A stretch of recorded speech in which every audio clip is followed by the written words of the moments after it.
The heart of our missions is that God will be glorified and that others will know the grace of God who has called us. Learn how God is using the lives of people like you and like me to expand His kingdom. This is Between Brothers. Okay. All right. So, refresh me now. yeah. We got a lot of story, but I think we just got to Rio Grande, and it wasn't the Caribbean. The island is not. The beach is nice, but it's not the same as the Dominican Republic, right? Mm-hmm. No mountains. The palm trees don't have coconuts. I think that's about where we were. The beach is not white sand. No. So I think we talked about how the Lord got you here. So I think now we want to hear, what did God do with you here, calling you here to serve? And what did that look like? What did the Lord do? I think that'll be the main part. And if we go long, I've decided we can just cut it in two and make it into two. So let's just go as much time as we have right now. Did I don't even remember. Did I mention how the Lord led us from going to the Dominican to here? I think you could do maybe a recap of that maybe. But let's pray and then we'll jump into it. Okay. Lord, thank you for this time to speak together as brothers in Christ. And this is a blessing, Lord, to get to hear the story of how you've been at work in the life of my brother, how you've used him, how you have honored and glorified your name, but also, Lord, you give us joy in being able to serve you and be part of your kingdom, your eternal work. So, Lord, I pray that this conversation would be guided by your Holy Spirit. It would be a blessing not only to us, but to everyone who hears it. I pray this in Christ's name. Amen. Amen. All right. So, remind us, it's been a while. So, let's say your full name and where you're from, just to in case someone hasn't heard the first one or they forgot. Okay. Well, I'm Manuel Joseph Gutierrez. I was born in West Texas. I grew up as the son of migrants. They did labor work during the summer, so we'd come back to Texas in the winter, and then we'd go up to Wyoming and Nebraska in the wintertime, or in the summertime. And my folks would work in the bean fields, and my stepdad would work on the farms. So we were kind of a gypsy family for several years. And the highlights to me of that first part of your story was how the Lord used His people to save you, to save your family, that by His people being hands and feet to serve your family, you could see the love of Christ. Mm-hmm. And then how the priest, I think it was, asked you, well, which comes first, the chicken or the egg? And that's what I put as the title of the podcast originally, and then I changed it because something about what is it? Questioned by the Catholic priest, because I'm like, the chicken and the egg is too vague. People are going to like, what is that talking about? But that was just a good I think, example of how the Lord takes care of His people and has mercy and grace on us.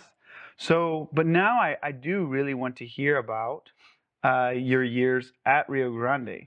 Normally, that is a smaller story for most of the people here because they're here for 4 years, or maybe they've been serving here for 5 to 10 years. How many years total were you serving here? 43 years. So that's a good chunk of time, over 4 decades. So, okay, let's real quick, brief recap on how you got here, because I think you did share that a little bit, but just to refresh my brain. In brief, basically, right before Jane's graduation in April of 1976, we were planning on going back to the Dominican Republic, and yet the Lord had been working in my heart. We had to do gratis work around the school as part of lower costs, is what was explained to us. And I would do gardening around the building where we lived. But while I was doing that, it was like the Lord was talking to me and saying, this won't be the last time you'll be here. You'll be back. And I thought, that's so strange, because my passion for the Dominican was so strong. I loved the people. The people had told me, in Dominican fashion, they would say to me, no, tú no eres americano, tú eres dominicano. And I just felt very Dominican. The people had accepted me. They loved me. I was involved in missionary work there. We had started a church together. I wanted to go back, and then all of a sudden these tug of wars where you'll be back here, and I couldn't understand it. Was there something that kind of put the nail in the coffin, or like a final moment that made you guys decide to stay? What was it? It was one evening. Bob Croft's sister, Judy, was a very good friend of Jane's, and they would come over to study, and I would help them with their Spanish and try to guide them along and encourage them.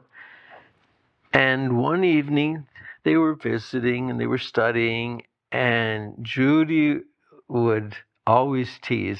She knew how I wanted to go back to the Dominican, so she wanted to know, is there any way that you guys could stay? And no, no way. One evening when they were studying, she put in a plug. She said, we need someone to help lead the choir. Mrs. Haynes has been the president at that time's wife, was leading the choir, and she was going to have to give it up for something else. So Judy said, would you be interested in leading the choir? And my response was, not so much the choir, but I said, do you really think that RGBI would have us? And that was a shock to her, and it was a shock to my wife. Because she knew my passion of going back and getting plugged in again. And I had talked about nothing else. And then all of a sudden, to make a statement like that, well, Judy said, well, you could go and see and talk to Mr. Johnson. He was the academic dean at that time, and everything having to do with academics went through him. So she said good night, and then Jane and I began talking, and she said, what did you mean by that? So I told her, I said, for 3 weeks now, I feel like the Lord's been telling me, you're going to be back here. This won't be the last time you'll be here. She said, that's really weird, because I've had the same sensation. I feel like God has been speaking to me about RGBI, but I didn't want to approach you because I knew how strong you felt about the Dominicans. So I was just depending on your leadership. And then we said, well, we'll pray about it. So we prayed about it. I went to bed. She stayed up memorizing a dialogue for the next day. Yeah. And I was reading in Acts about how Paul had his missionary plans laid out, and he had a vision And a man from Macedonia said, "Come over to us, come over here." Mm-hmm. And I was thinking about that. I thought, oh, this is weird. This is strange. This is kind of our case. And then Jane came in. She said, "You know what occurred to me? How Paul had his missionary journey all planned out, and the Lord changed his plans and sent him to another place, to Macedonia." And I said, look what I'm reading. Wow. This is too weird. So I said, tomorrow I'm going to investigate. So the following day, I went to Dr. Johnson's office, and I explained the situation and what we were feeling. And he said, "Manny, we would love to have you. This would be excellent. I feel like you could add a lot. You could be a great help to us. But you've come to us under another mission board. RGBI does not steal anybody's missionaries. If you want to pursue this, go back to your mission board, get permission from them, have them put you on loan to us, and then apply to RGBI. But you work it out with your mission board first." So that afternoon, I called our mission director. At that time, we were with Unevangelized Fields Mission, which is Crossroads now. Okay. And I called the director. He told me, RGBI has done so much for our missionaries, and it would be great to have one of our missionary couples there on the border so that we could send things to you and you would hold them for our missionaries in Mexico. When they come out, you could be a help to them. So it'd be great to have a contact person there. So they were fine with it because we would be on loan to the school from the mission, but we would still be helping our missionaries in Mexico. Yeah. How long were you with Crossroads? The whole time? Or is that later down the story? That's later down the story. Okay. Actually, we were with them on loan to RGBI for 15 years. Okay. All right. But after 15 years, we had been asked by Crossroads to consider going to Spain as field leaders. Wow. And starting a work there. And we knew that God was not leading us to Spain. At that time, we felt, nope, this is where we need to be. 15 years in, what was your role here at the school by that time? Oh, from the very beginning, I never considered myself a teacher.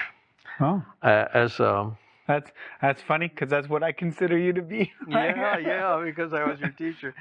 But growing up, I was painfully shy. My wife also was painfully shy. And to be in front of a group, it just killed me. The first time I had to say anything in our church, I was just, I don't get red, I get kind of purpley. And I was really, my face was hot, and I was nervous as could be. But I realized that God had been preparing me because I was asked to help out with language school classes and also teaching. In the Dominican, I had been teaching Bible courses in a Bible Institute there. Okay. So it was a natural fit as far as teaching Bible courses in the Bible Institute. So I taught, here I taught pastoral epistles, book of Romans, book of Acts, book of John. I taught Spanish grammar, composition, several courses like that in the Bible Institute. But it wasn't until one day I had been with Dr. Johnson in his phonetics class, and he received a call. And so he asked me just to step in and go over. Well, at that time, I didn't know anything about all the all the velar sounds and alveolar and glottals and stops and none of that. All the phonetics of linguistics, all those terms. I didn't know all of that. I just knew that when I spoke English, I used the back part of my speech organs, my mouth. And when I spoke Spanish, then everything switched forward. And because I knew English and because I knew Spanish, then I could make the comparison. Mm-hmm. And so I would, during that time when Dr. Johnson stepped out, had been practicing some sentences. So I went through and I used the sentence, and I think it was like caro, the word caro. Mm-hmm. And the missionaries were saying caro, caro. And I said, no, it's ga, like ga. So they got that It's just the bottom jaw drops, whereas in English you in Spanish you Okay. And then the ro, they were viewing it, reading it as an R. Right. And I said, no, like auto. You know, your auto, your car, your auto. Right. And it says, caro. But they kept staying, caro, oh. And I said, no, you oh, ooh. Cut off the second half. Cut off the second half. Caro. And they got it. Wow. And it was just stuff like that from both languages to pour it into what you could bring over, yes, and get rid of what shouldn't come over. And that started because of stepping in for a few minutes while Gordon Johnson was on the phone. Because the students then went to him and told him, much to my chagrin, but they told him, we learned more in 15 minutes from him than we've learned all semester. Oh, wow. So he told me, he said, I want you to teach this. So I thought, oh dear. So I got plugged into phonetics, and because I was plugged into phonetics, then I used lab. Okay. And I corrected in lab because that was related to the phonetics class. Right. And then I helped out with conversation. There was a class that was taught to the second semesters called Arciniegas. Arciniegas was very much a literature class where you would read a literary work, and then you had questions. And some of it was really bizarre because it was supposed to be literature and kind of poetic at the same time. So in one of the stories had to do with coming into Mexico City at night, but all of a sudden it's talking about this fluorescent orange grove and the brightness of the oranges and everything. What in the world? So I had to explain to them, that's Mexico City. It's an ongoing sea of oranges because it's lights and you're coming in and it's like a sea because there's no end to the lights. And so we got into it. Once the students understood what it was, then the questions made sense. And then the story made sense. So we would go discuss that. But how many years in was it when you stepped into that class? Was that the first year? 5 years in? First year. Okay, so from the beginning. From the very beginning. Okay. So I had to apply myself the first 2 or 3 years to all the linguistic terms, and a lot of it then began making sense because I could tell you what to do, but I couldn't tell you why you had to do it that way. Okay, right. Which, I mean, in the practical part, a lot of times that's all you need to know is how to get it done, right? Mm-hmm. But I really appreciated you being able to break it down. My brain, I know a lot of some of the students, that's just like, just tell me what to do. But I really like to know how and why. Like, what's the root of what's going on here? So how did you, from that first year and beginning to teach linguistics and all that, become a doctor of linguistics, right? Because that we call you Dr. Manny, the doctor of the tongue. So how did that? It was really a long process, but I think God prepared me as a little boy, speaking Spanish only at home, speaking English only at school. And I separated my languages completely. At no point in my life have I ever overlapped languages. Which is very different from now in the Valley. Right now in the Valley, you go out and everyone just, in one sentence, you might switch back and forth a couple times. And that's a language in itself, because there is a grammar to it. Okay, I would love exploring that more at some point, because it's very interesting. It's fascinating because that in itself is people think that you can just randomly take words from one language and from the other, and no, it has to be verbs. Verbs are from one language, and nouns are from another language. Numbers are from another language. Okay. It's very interesting. It's fascinating. We've done studies on it. Okay. But I think that God prepared me as a little boy, and then in the process, I had gone through Bible school, but I didn't go through a university. So while I was teaching, I went through my undergraduate studies and graduated. How did you do that while you were teaching? I taught during the day, and I would take classes at night, and I would take summer school. Okay. And I did that for years. I look back on it now, and I think, what were you thinking? Basically, I wasn't thinking. And my sons tell me that they knew me basically as a student for years. And I think, did I neglect my family?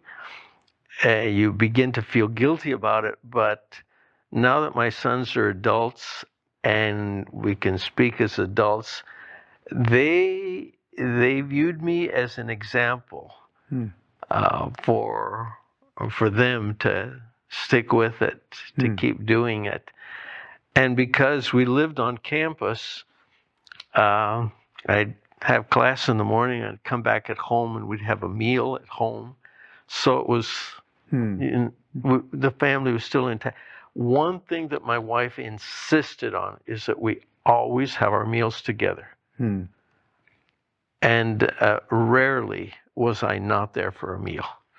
That was always our time together. So that maybe that's why we like food so much.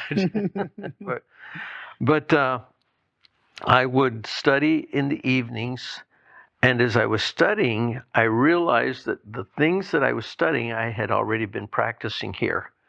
So I was making the connection between class here and my classes at the university. And because of different things that I was involved in the school, then I was able to dig and ask the professors other questions. What about this? Why don't we do this? And like something simple like the B and the V. In Spanish, basically, the B and the V's are melted together as one. But there were students that were, one of my professors was from Chile, the country of Chile. And this professor would make a distinction between the B's and the V's, the labial, the bilabial, and the labial dental. Okay. And I didn't. Why do you do it? Why don't I do that? Why do I mix them? And why do you separate them? And basically, as a linguist, my professor had to tell me, well, we were influenced by other languages. But in the Spanish language, it should be together. So I think, okay. So I have that clue, because we would have tutors from Chile that would insist on the separating those two sounds for the missionary language school students. The students would come to me and say, okay, you're teaching me one thing, but my tutor that is from South America, Latin America, they're doing this. Okay, what am I supposed to do? So I say, you're supposed to do what I'm teaching you because I'm the teacher. And the reason they do that is because my professor, that also is from Chile, explained to me, and so I'm able to do this. Okay. Give them the answers. So much of language is a mystery to, I think, the normal person. We use language all day, every day, and we don't actually think about how it works at all. The brain is working faster. So having someone who's finding out the mysteries of language, that to me was awesome. And the weird thing is, call it geeky or whatever, I loved it. I was fascinated by it. But I think that's part of God's preparation. God prepares us for what He wants to use us for. He equips us, basically. And I was being equipped by unsaved people that didn't know the Lord. And I was taking that and pumping it into people that were going to be sharing the gospel in Latin America.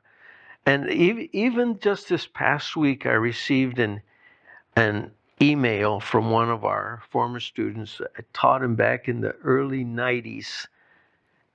And how many years later now? 30? Are we in 30 years later? Depending on what? 30 years later, he said to me, what you taught us was instant. We got to the field, we plugged it in, we used it immediately, and the people said, they remarked about our accent. I have a weird story too. My son is a pastor, he's a youth pastor in Dallas. There was a young fellow that came to his young couples study group. And he mentioned to my son that he had, his folks had studied Spanish in a small town in southern Texas. And Andy perked up and he said, oh, really? What town? He said, well, you wouldn't know it. It's a small town called Edinburgh. Hey, this story is for you and also for others, so share with your friends. My name is Jennifer Rodriguez, I'm from El Salvador, and this is Between Brothers. I said, oh, he said, how was it? Oh, it was terrible. He said, oh, there was one professor. He would not get off my dad. He was on my dad's case all the time, and he's thinking, oh dear, I know who that man is. I know who he's talking about. And he went through all his dad suffered. The horrors of language school. And it's not like we hadn't heard of it before. But my son then said to him, would his name have been Manny Gutierrez? He said, that's it. That's the one. How do you know that? He said, that's my dad. Oh, it's like, just open up, earth, open up and just swallow me.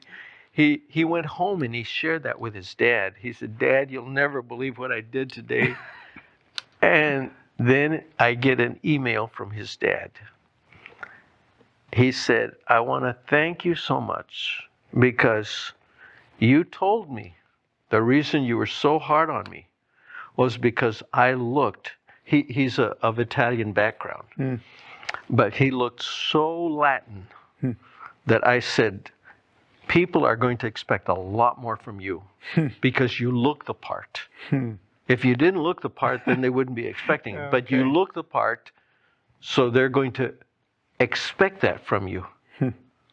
So you need to know it because the people down there are going to be expecting it from you.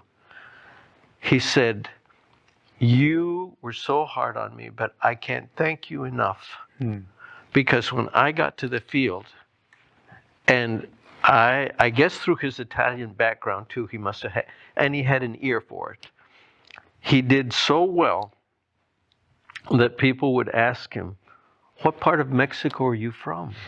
Wow. And that's a miracle right there. That's amazing. Yes. So it's something that I felt like it had to be, not that I'm a perfectionist, but in order to have the gospel come through and to be respected, people's language is very sacred. You mess up a person's language and, I don't need to talk to you. But when you have a respect for someone's language enough to do it well, then people are going to listen. And I feel that's what was accomplished at that time. Yeah. The little book with the 5 chapters that we read was Nidus. Was it Eugene or what was it? Eugene Nidus. Eugene Nidus. Okay. That I remember that, and I found it later. I saved it on my Google Drive because I think besides just practical different strategies for how to learn a language is, I think, why we should try to learn the language well, and that you can't do it just with grammar. It takes the building blocks of the phonetics in order to be able to speak well and be able to communicate well. So I appreciated that, and the phonetics, and then also maybe we can talk about this a little bit, the Latin American culture, right?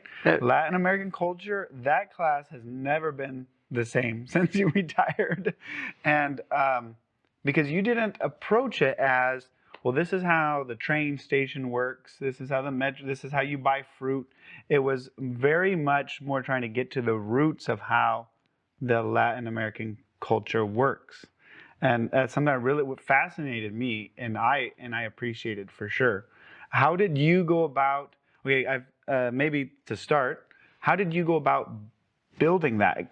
That class was something I don't think you had a curriculum for. You kind of built that class. And with that, when did they put you in charge of the missionary language school?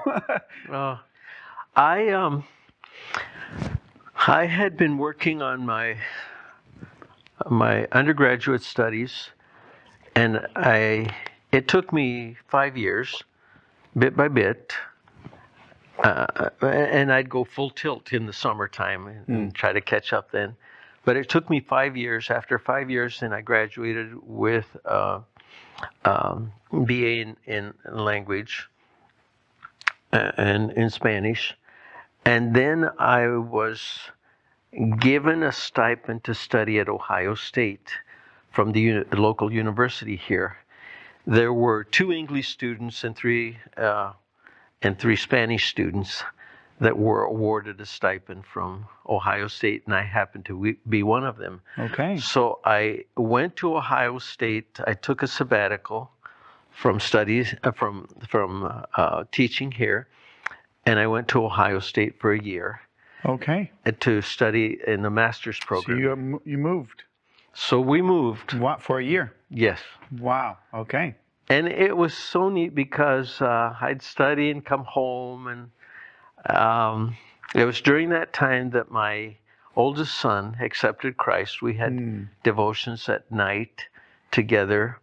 Did it make a difference not having to juggle studies with teaching, with ministry, but just this year is focused on study. Family and studies. It was great. That's interesting that it kind of maybe speaks to the missionary's life, that studying full time is a reduction in load from maybe the normal. Yes. At least for you at that time. And I studied for a year, but there was a second year, and I had only been given a sabbatical for a year. So I came back here, my courses transferred, and I finished up here at the local university. Okay. But they didn't have a master's in Spanish, but they had a master's in interdisciplinary studies. Okay. So what does that mean? That means that you can take from different areas of study and combine them. Okay. So I took sociology,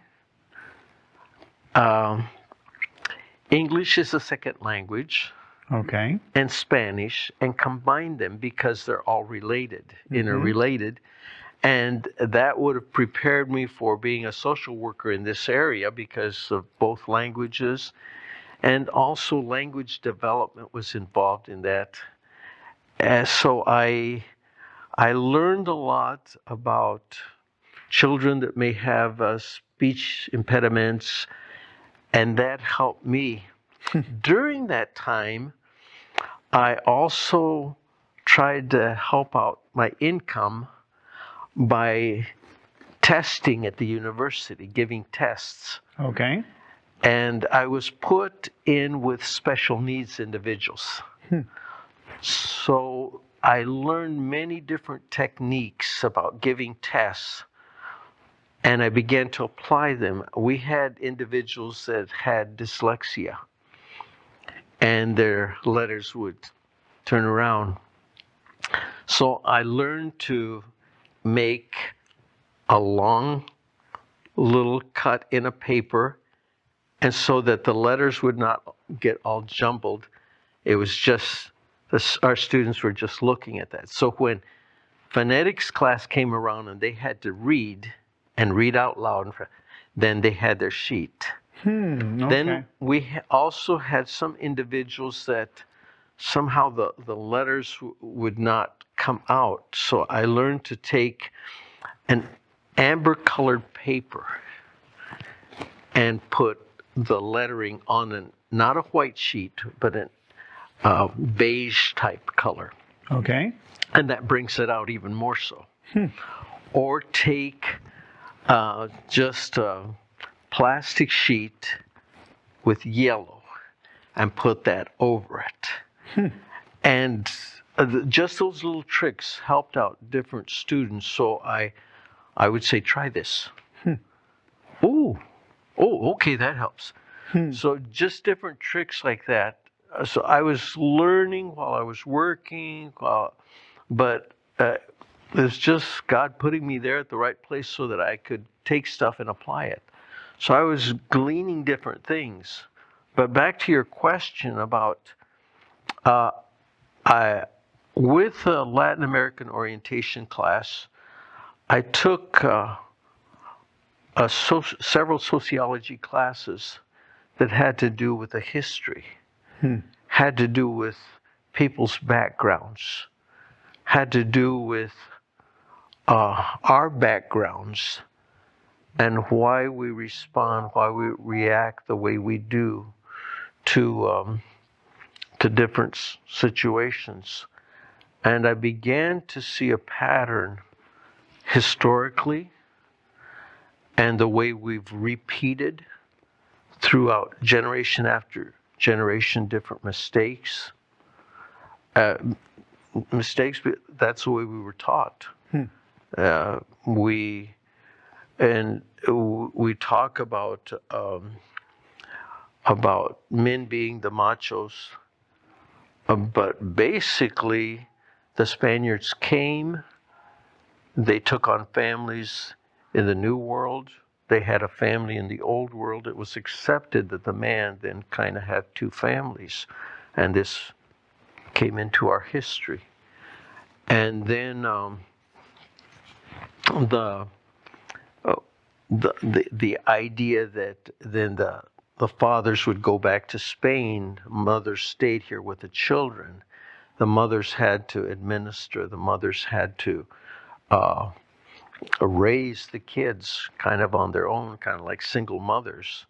And sometimes they'd receive help or not. But the legitimate family was the Spanish family, although the fathers spent most of their time in the New World. But that began to create a matriarch society. So we have different things that we've done, we've repeated, we've learned, but that was what we were handed down from our history. I began to learn all of these things, and then it began to make sense, not only in my family, but friends' families, a lot of these things. So I began to share that, because if you're going to minister to families and you see that they're doing something, you think, that family has problems. It's not just that family. It's a country, it's a society. And then you bring the element of Christianity into it. And yes, Christianity was brought to the New World, but not as we know it. It was brought as a religion, it was brought as a culture. Whereas our Christianity is a relationship, it's a life. It's a set of values and standards that we don't set up, that God sets up for us. And then as we live our Christianity out through Him, then the changes take place. So it was through this that I began to see that Christ does come in and He revolutionizes and He separates families, and there are struggles, and we have to leave our culture behind, so to speak, because that culture is based not on Christ. Yeah. And so all of these things, that opens up so much. There's so much there to explore. Yes. So it began to, the class, I think, began to evolve into a very unique type of understanding of Latin America. And I felt that our missionary language school students needed that foundation, that basis to understand the other and not judge them for it. Because you view another culture through your culture. Right. And you see their deficiencies, not your own. That was one of the biggest things that class helped me start seeing, that my own culture has weaknesses. It has those patterns that you mentioned built into it, those errors that get repeated because it's what we've been taught. And so it's not just the other culture, it's my own. And so that's where leaving your culture, but taking the gospel into the culture that you're ministering in. That is huge. It's a big challenge. Yes, I would hear from several of the Latin American students, the Americans are so organized, and they get everything in. Yes, they are. And Latin Americans, let's do this. Okay, and we'll start into it. And okay, where was the planning? Where was the organization? Do you have the materials that you need? None of those get asked. None of those. Just throw in what you got. Yeah, let's do it. and that's fine. But when you take that organization, you're lacking the relational part of it. Whereas our perspectives are different. This podcast is a part of Rio Grande Bible Ministries. If you want to learn more about the Bible College, that's in Spanish, the language school to learn Spanish, the radio station, or Bibleville, or any of the other ministries of Rio Grande, find us at riogrande.edu. That's our website, riogrande.edu. And if you want to interact with the podcast, if you want to ask questions, give us feedback, you can find us on Facebook, Instagram, and YouTube searching for Entre Hermanos. Make sure to add Rio Grande to your search, and we will be the first ones to show up. Thank you for listening to our podcast, Entre Hermanos, which means Between Brothers.